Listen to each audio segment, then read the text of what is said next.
norte da Inglaterra existe um vilarejo chamado Haworth, com um pouco mais de 6.000 habitantes, que possui uma particularidade bem interessante.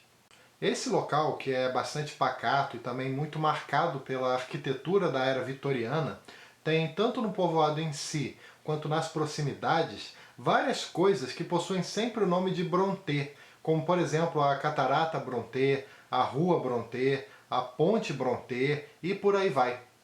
Isso, claro, não é algo à toa ou uma simples coincidência, mas vem do fato de que foi nesse povoado que as famosas irmãs Brontë viveram boa parte da vida. Foi no ano de 1820 que a família se mudou para aquela região, principalmente porque o pai das Brontë, um homem chamado Patrick, foi convocado para trabalhar como pároco da igreja local. No caso, é uma igreja bem antiga, de arquitetura gótica, que foi reconstruída ao longo dos anos, mas que conseguiu manter muito da sua estrutura da época medieval. Após essa mudança, todo mundo então passou a viver na residência paroquial, uma casa bem grande que muitas vezes serviu como uma espécie de fonte de inspiração para os livros que as irmãs escreveriam no futuro. Mas afinal de contas, quem são as irmãs Brontë? Por que elas são tão conhecidas assim? Eu vou tentar explicar rapidamente aqui para vocês. Quando falamos da família Brontë, normalmente nos lembramos de três irmãs, da Anne, da Emily e da Charlotte. Elas publicaram tanto um livro de poesias em conjunto, quanto também outros trabalhos, sendo que muitas dessas obras se tornaram extremamente conhecidas, verdadeiros clássicos da literatura. O ano de 1847 foi muito marcante nesse sentido.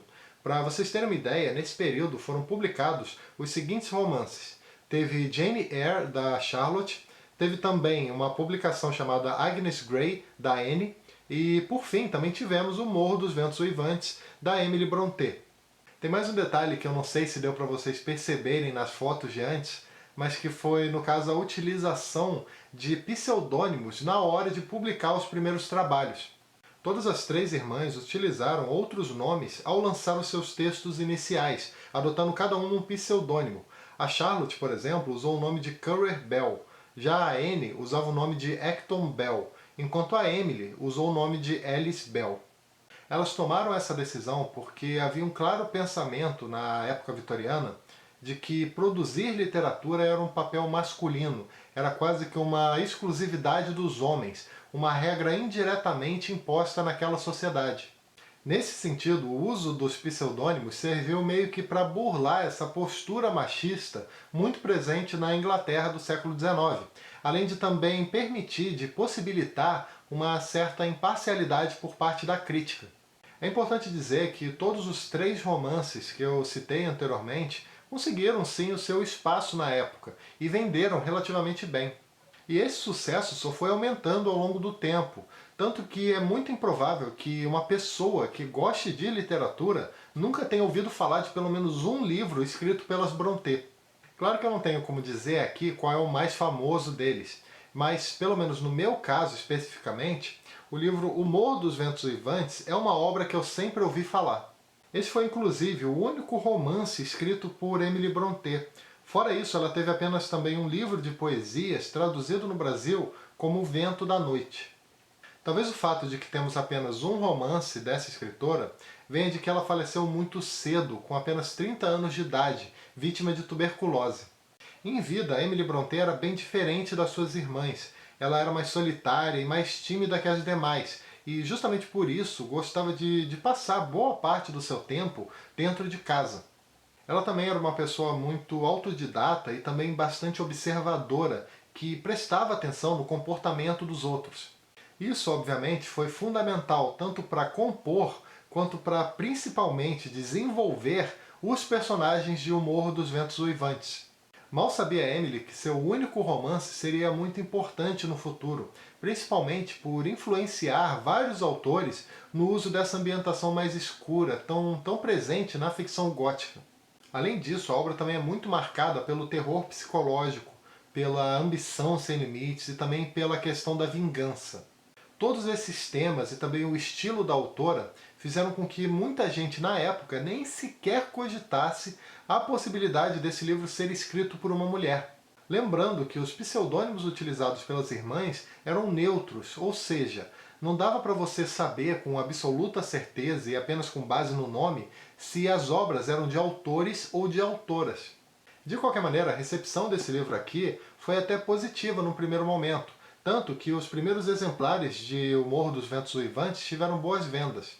Só que foi com o tempo mesmo que a obra acabou alcançando um patamar de clássico, de um dos grandes livros da literatura como um todo, recebendo inclusive inúmeras adaptações no cinema, no teatro e na TV. Mas agora vamos conversar um pouquinho sobre o conteúdo do livro especificamente. Eu li essa história nessa edição Pocket da editora Zahar, que faz parte daquela coleção bem bonita chamada Bolso de Luxo, que reúne, os livros nesse formato menor, mas com um acabamento bem caprichado, como sempre, como a editora Zahar sempre produz os seus clássicos. E no caso dessa edição aqui também, ela tem uma tradução da Adriana Lisboa. Mas afinal de contas, do que se trata essa obra da Emily Brontë? Basicamente, nós temos a história da degradação de uma família ao longo das gerações.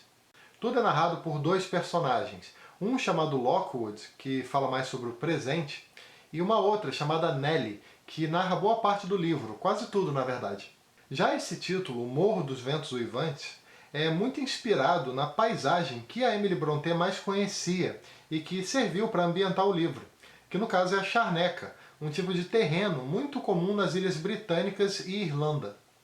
No início da leitura, nós acompanhamos o Sr. Lockwood, que tinha acabado de alugar uma bela casa, cujo dono era um certo Ratcliffe, que morava numa residência próxima dali. Ao resolver fazer uma visita à casa desse tal de Ratcliffe, o inquilino e também narrador Lockwood percebe claramente que havia um clima muito hostil com relação a todas as pessoas que moravam lá. Era como se todo mundo ali tivesse uma espécie de um mau humor generalizado que era extremamente tóxico. Todas as pessoas ali, mas em especial o Ratcliffe, pareciam pessoas perversas, ou pelo menos extremamente egoístas, que não se importavam muito com o sentimento dos outros. O Lockwood até tentou se aproximar outras vezes, principalmente porque ele acabaria vivendo isolado naquela casa, que era realmente uma casa um tanto quanto isolada do mundo. E nesse sentido, conhecer algumas pessoas serviria como um mínimo de conforto. Mas com o tempo ele foi percebendo que era uma relação insustentável. Era realmente muito difícil se relacionar com as pessoas da casa desse tal de Ratcliffe, e especialmente com o próprio Ratcliffe.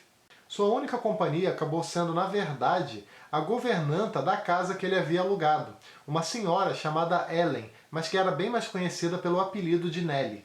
Numa noite, com bastante curiosidade sobre aquela família complicada que vivia lá na outra casa, o Lockwood pediu para Nellie ficar conversando com ele um pouquinho e também contando alguns detalhes sobre aquelas pessoas. A partir daí então, nós conhecemos a história de algumas gerações daquela família através dos olhos da Nellie, que nos mostra tudo o que aconteceu até o momento. Antigamente todo mundo morava na outra residência.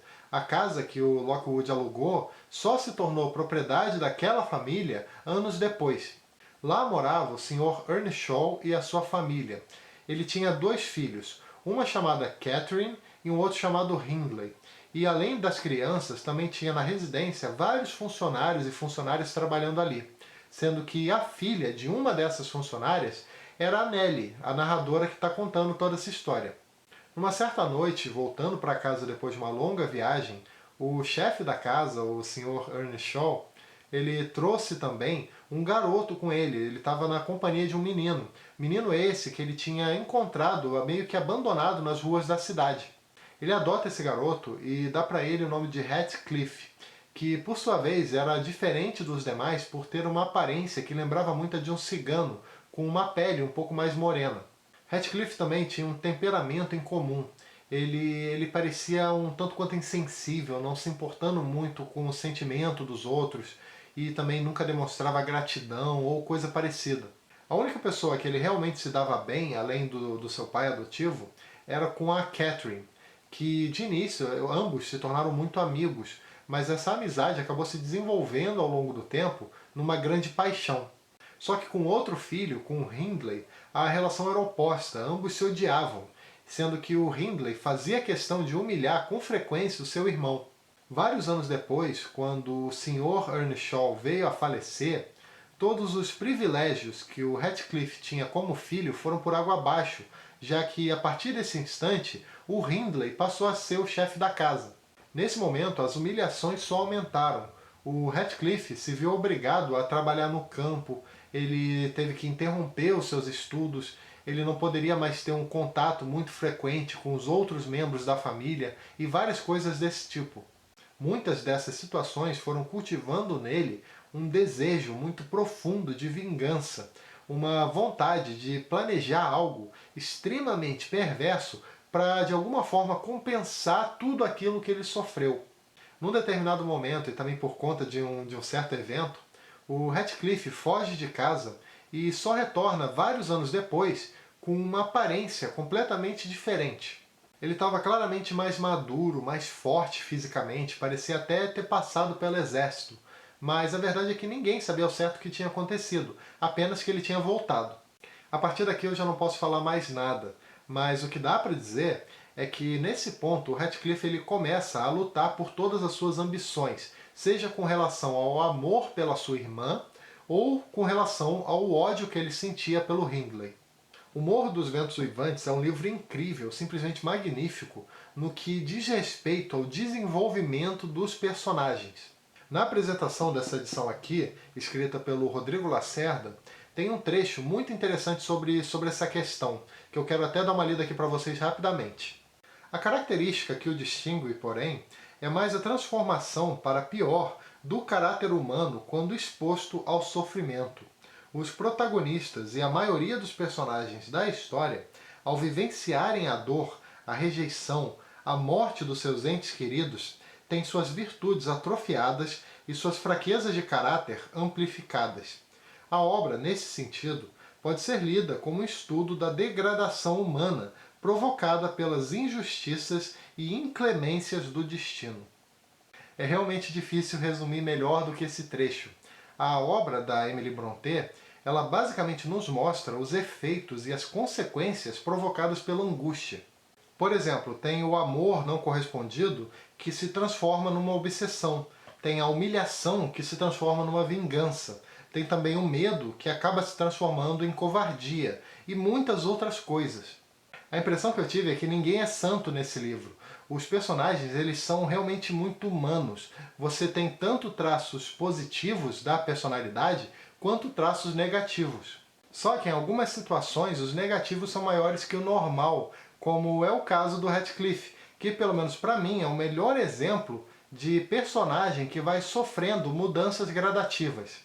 Para muita gente que leu esse livro, inclusive, esse personagem que sofreu muito nas mãos do irmão, sofreu muito inclusive calado, esse personagem acaba se tornando, com o tempo, quase que uma representação do demônio, tamanho nível de crueldade que ele possui. Outra coisa importante de ressaltar nessa obra da Emily Brontë é a intensidade, é tudo muito intenso. Todo mundo é muito marcado, sempre muito marcado por fortes emoções, inclusive o leitor. É curioso como isso contrasta, né, com o local onde a história foi ambientada, que no caso foi num cenário rural, isolado e pacato no interior da Inglaterra. Todas essas emoções são responsáveis por direcionar várias atitudes dos personagens ao longo da história. Existe pouca coisa de racional ali, salvo talvez, como uma exceção, as atitudes mais relacionadas à vingança. Enfim, a resenha já está enorme, mas realmente não tem como falar pouca coisa sobre esse livro da Emily Brontë. Assim como não tem, né, como falar pouca coisa sobre qualquer grande clássico da literatura, já que clássicos são livros meio que inesgotáveis. Deixo aqui então a sugestão dessa verdadeira obra-prima, um livro recheado de ódio, de paixão e que com toda certeza fica na memória de quem leu. Bom, é isso, espero que tenha gostado da resenha de hoje e lembrando, como sempre, que todo domingo às 18 horas tem vídeo novo aqui no canal, além de outros vídeos que eu posso publicar aleatoriamente ao longo da semana. E se você gosta do conteúdo do canal e tem interesse em ajudar de alguma forma, eu vou deixar aqui embaixo na descrição alguns links da Amazon, inclusive o link desse livro que eu falei aqui hoje, O Morro dos Ventos Uivantes, eu vou deixar aqui embaixo na descrição e basta vocês clicarem nesses links e efetuar qualquer pedido através deles que o canal recebe uma pequena comissão. Eu vou deixar aqui embaixo também o link do Apoia-se, que é um site de financiamento coletivo onde você contribui com um pequeno valor mensal e em troca, além de ajudar o Leia para Viver, também recebe algumas recompensas. E também não esquece de dar uma curtida, que ajuda bastante o canal. Se inscreve aqui embaixo para ficar sabendo das novidades e clica logo depois no sininho para receber as notificações cada vez que eu publicar um vídeo novo por aqui. Também deixa um comentário falando se você já leu esse livro ou tem interesse em ler. E também compartilha esse vídeo com seus amigos através das redes sociais. E eu também quero te convidar para visitar o meu blog, o leiaparaviver.com.br. Beleza? Então é isso aí. Até o próximo vídeo. Tchau!